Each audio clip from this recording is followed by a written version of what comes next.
Lucky अपने पापा के साथ अपना नया घर देखने आया है। घर लगभग बन चुका है, बस लाइटिंग का काम बाकी है। तभी ठेकेदार भी वहाँ पहुँच गया। ये कुछ बल्ब हैं, इसमें से जो पसंद आएगा वो लगवा दूंगा। ये पांचों बल्ब 10 से लेकर 30 वाट तक के हैं, लेकिन सबसे बढ़िया ये वाला है। इसे हम खुद सप्लाई करते हैं, बस थोड़ा महंगा है। और कौन सा सही रहेगा तू बता लकी। ज्यादा वाट मतलब बिजली का बिल ज्यादा, पर रोशनी भी ज्यादा मिलेगी। ऐसा करते हैं, बीच का कोई लगवा लेते हैं। हाँ तो मेरा वाला ही लगवा लो, 20 वाट का है। लकी ने बल्ब देखा तो उस पे कोई पावर रेटिंग नहीं लिखी थी। बाकी सब पे तो पावर रेटिंग है, इस पे क्यों नहीं? अरे प्रिंटिंग कॉस्ट बचाने के लिए रेटिंग नहीं लिखी। मेरी बात का भरोसा रखो, 20 वाट का ही है। लेकिन लक्की को भरोसा नहीं हुआ। क्या किसी तरीके से इस बल्ब की पावर रेटिंग पता कर सकते हैं? तभी उसका ध्यान बाकी बल्ब्स की रेटिंग पे गया, जिनमें से 2 कॉम्बिनेशंस का कॉमन रेशियो बन रहा था। उसको राजवंत सर की फिजिक्स क्लास याद आई। आज हम पढ़ेंगे व्हीटस्टोन ब्रिज। ये एक ऐसी टेक्निक है जिसमें हम नोन रजिस्टर्स की मदद से अननोन रजिस्टर की वैल्यू निकाल सकते हैं। व्हीटस्टोन ब्रिज में 4 रजिस्टर्स पैरेलल में ऐसे लगे होते हैं और इनके बीच ब्रिज में एक और रजिस्टर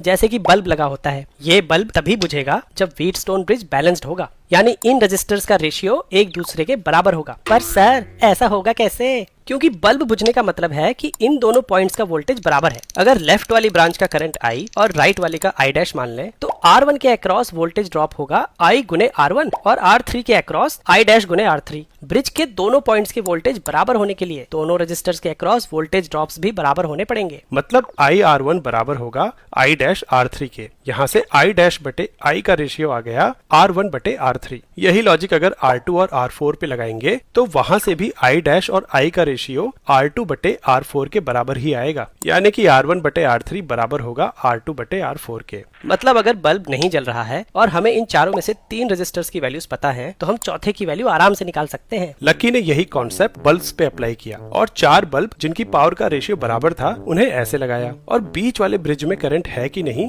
देखने के लिए 5वां बल्ब ऐसे लगा दिया। लेकिन व्हीटस्टोन ब्रिज तो रजिस्टर्स के लिए काम करता है, पावर के लिए काम करेगा या नहीं? करेगा, क्योंकि power V square by R होती है। यहाँ से R की value V square by P आ जाएगी। बल्ब की पावर हमारे घरों में आने वाली वोल्टेज के हिसाब से ही लिखी होती है, और ध्यान दो तो R P के इनवर्सली प्रोपोर्शनल है। यानी अगर किसी बल्ब की पावर दूसरे बल्ब से 2 गुनी ज्यादा है तो रेजिस्टेंस आधा होगा। यानी एक बैलेंस्ड ब्रिज में जो रेशियो रेजिस्टर्स का है, पावर का ठीक उसके उल्टा होगा। और ध्यान दो तो ये रेशियो अभी भी चारों बल्ब्स के लिए उतना ही है। यानी अगर ये बल्ब 20 वाट का है तो ये एक बैलेंस्ड व्हीटस्टोन ब्रिज बनेगा और मिडिल वायर में करंट फ्लो नहीं करेगा। लकी ने सर्किट का स्विच ऑन किया, पर ये क्या, बीच का बल्ब तो जल गया। मतलब ये 20 वाट का नहीं है। अरे तुम तो बड़े समझदार हो अंकल।